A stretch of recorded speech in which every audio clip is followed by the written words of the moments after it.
Mara drove back to Cedar Falls because of a letter. The town said the hospital had closed 10 years ago. The letter said only, "Come, help her, room 617. The hill road cut through rain and memory. The hospital sat like a rib cage of windows against the dark. Inside, the lobby smelled of bleach and mildew. The clock had stopped at midnight. An elevator answered without a button. Doors wore stickers that peeled like old skin.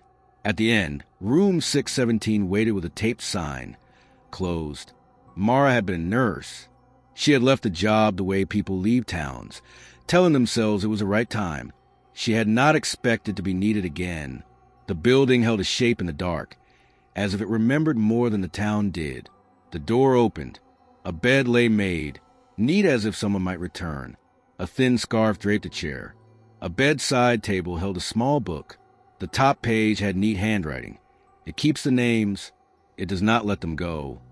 The room smelled faintly of lavender and lemon. The window showed wet streets and a single street lamp. Mara's phone read 1:03 a.m. At first, the room spoke in small gestures. A pillow rose when she touched it. The lamp pulsed like a heartbeat.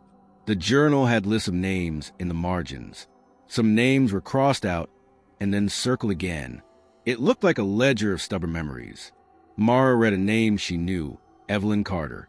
A note beside it. Alone at night, she dreams of being young. The next page held a photograph, a child with hair like a dark halo. On the back, "For when I forget why I am here." The date, March 9, 2015. The hospital had closed that day.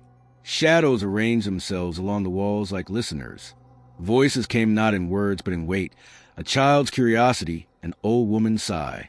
They were not bodies. They were the shape of being remembered. Mara spoke, because silence felt like a fault. "I remember your laugh," she said to the empty room. "You hated the cafeteria chili." The scarf shifted. The book turned a page. Time in the hospital grew elastic. The radio down the hall hummed a song her grandmother used to whistle.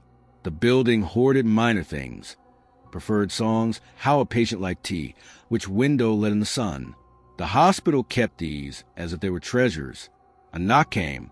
Footsteps approached, slow, steady. A man stood in the doorway, rain plaiting his coat. He held a badge between his fingers. He looked at Mara and then at the bed. His face was hers, a worn reflection of long shifts. "You shouldn't be here," he said.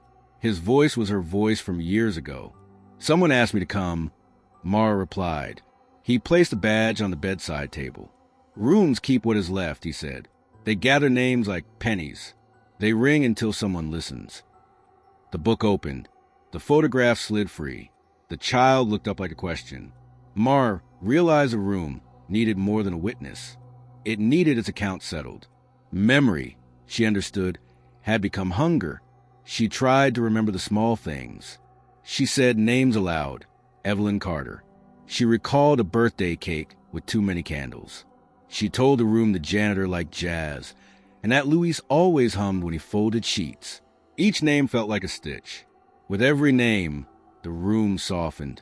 Figures that had been hazy gained edges. An old woman sat up. A boy tugged his blanket. They listened as if the act of naming gave them weight. "Say the rest," the man urged. "Tell the names they used to hear." Mara read from the journal and from memory. She spoke like a litany. The cook who cut his finger on a tin, the nurse who kept peppermint candies, the teenager who played accordion in the courtyard. Each name soothed the air a little. When she reached the last name, the clock climbed forward. The lamp glowed steady. The scarf lay folded at the bed's foot. A breath, relieved and long, moved through the room. The man retrieved his badge. "You gave them back what was stolen," he said. Evelyn's hand reached for Mara's. "We needed a voice," she said. Her voice was fragile but true. "We needed to be said." Mara left as the sky lightened. Rain thinned to mist. She pressed the photograph to her chest and drove down the hill. At home, she pinned it to her fridge beside a grocery list. Days later, she said names each night before bed. Not all belonged to people she had known. Some were odd little things. A nurse's nickname, a room number, the scent of lemon soap. Saying them felt like closing doors left ajar. When friends asked why she went back, she said an old building needed remembering. She did not explain how a room could ache. Sometimes truth lived in small rituals. A name spoken at dusk, a photograph kept visible, a promise kept because someone had asked in a small, urgent way. Cedar Falls never reopened. Progress built around the empty wings. Mara made space for stories that might otherwise dissolve. Room 617 had not wanted to haunt. It wanted to be remembered. At night, in her quiet kitchen, Mara would press a fingertip to the photograph and whisper a name. Sometimes the name was Evelyn. Sometimes it was a number, 617, said like a secret. Remembering, she learned, was for the living as much as the dead.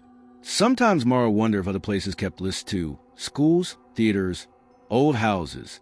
She began to visit small forgotten spaces and say names aloud whenever she could. It felt like charity, courage. Each name was a small rescue. She asked for no thanks.